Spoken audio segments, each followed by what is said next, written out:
Hello বন্ধুরা, তো প্রতিদিনের মতো আজকেও আমি চলে এসেছি আমার লাঞ্চ থালি নিয়ে। তো আজকে শনিবারের লাঞ্চে আমার কি কি রয়েছে চলো সেটাই তোমাদের সাথে শেয়ার করি।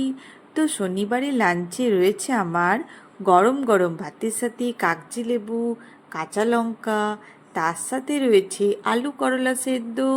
তো করলা সেদ্ধটা আমি সর্ষের তেল, নুন আর কাঁচা লঙ্কা দিয়ে মেখেছি। তার সাথে রয়েছে মাছের মাথা দিয়ে কুমড়ো আলুর একটা তরকারি, আর করেছি বড় বড় আলু দিয়ে চিকেনের ঝোল। তো পাতলা করেই ঝোলটা করেছি, কিন্তু ঝোলের কালারটা খুব সুন্দর হয়েছে, একদম লাল লাল ঝোলের কালারটা হয়েছে। তো কেমন লাগলো আমার শনিবারের লাঞ্চ থালি? শুভ দুপুর বন্ধুরা, সবাই ভালো থেকো, সবারই দিন খুব ভালোভাবে কাটুক। কাল আবার দেখা হবে। তো আজকের লাঞ্চের থালিটা কেমন লাগলো অবশ্যই কমেন্ট করে জানিও। গুড বাই বন্ধুরা।